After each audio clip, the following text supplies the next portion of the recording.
कंदकोट में एक हफ़्तो अॻु शहर जे मिर्ज़ापुर मोहल्ले में ॿिनि मोटरसाइकिल सवार हथियारबंद नथां खंभे अगवा थियल 2.5 वीरनि जे मासूम नीगर समरत कुमार के शिकारपुर पुलिस जे नए आयल एसएसपी अमजद अहमद पारां नापरकोट के कच्चे में मुबैना तौर मुक़ाबले बाद बाज़ियाब कराइण की दावा कई है। मासूम नीगर समरत कुमार के एसएसपी शिकारपुर बाज़ियाबी बाद पाण सां गॾु खणी रात देर सां कंदकोट पहुतो तो सवें हिंदू बिरादरी के माण्हुनि संदसि हिमायत में ज़बरदस्त नारेबाज़ी कई ऐं मथस गुलनि जी वर्खा करे हार पाराया।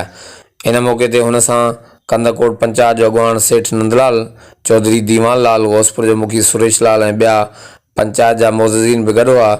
एसएसपी अमजद अहमद शेख के एक वॾे जुलूस की सूरत में कंदकोट के प्रेम प्रकाश मंदिर में आंदो वियो, जिते हज़ारें माण्हू संदसि इंतज़ार में पुरजोश नारेबाज़ी करे रहिया हुआ। इन मौके ते हुन पंहिंजे मुख़्तसर खिताब में शहरियुनि खे ख़ातिरी कराईंदे चयो त कश्मीर ज़िले जो विञायल अमुन भी ईअं वापसि ईंदो जीअं नीगर समरत कुमार वापसि आयो आहे। हुन चयो त कश्मीर कंदकोट जो विञायल रौनकूं इंशाअल्लाह ॿीहर बहाल कराईंदासीं ऐं शहर में अगवा थियल सभु मूवी आहिस्ता आहिस्ता बाज़ियाब थी वेंदा।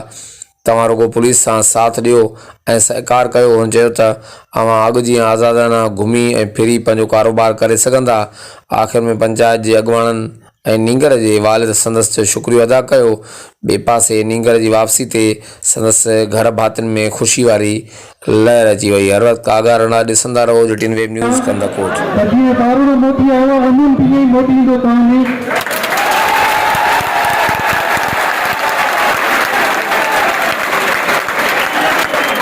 इंशाअल्लाह ताला हेठि माता वाइदो करे ये पूरो थींदो। पंहिंजे घरनि में, पंहिंजे रोडनि ते, पंहिंजे दुकाननि ते, पंहिंजे बिजनेस सेंटर ते तव्हां उहो ई सुकून सां, उहो ई आराम सां ट्रेवल कंदो रहंदो जीअं पहिरीं हूंदो। माहौल तमामु बहितर थींदो, उमंग ईअं मोटंदो जीअं नंढो मोटे।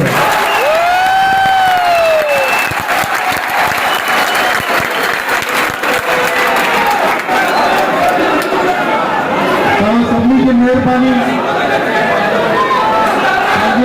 भाइरन में, दोस्तन में, फैमिली में ना आया वापस मोहब्बत की मेहरबानी। इंशाअल्लाह ताला तव्हांजी मोहब्बत की मौत माफ़ी ज़रूर पूरी तरीक़े सां ॾींदी।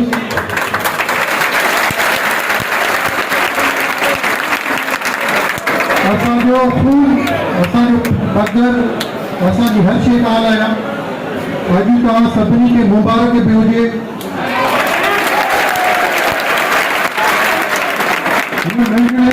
स्ट्रगल कई न सभी खबर पई त हर औलाद जी हिते उहो ई दर्द रखे थो, उहो ई दुख रखे थो। हे हिकिड़े जो हुयो, हे हर पंहिंजे औलाद खे हिन ॾिसे थो, जेको मां बि ॾिसां थो। मां बि हिनखे नंढे पुट वांगुरु सोची करे स्ट्रगल कई ऐं जेको तव्हां वाइदो करे वेठा इहो बि इंशाअल्लाह निभाईंदासीं। तव्हांजो अमुन तव्हांजो वापसि ईंदो।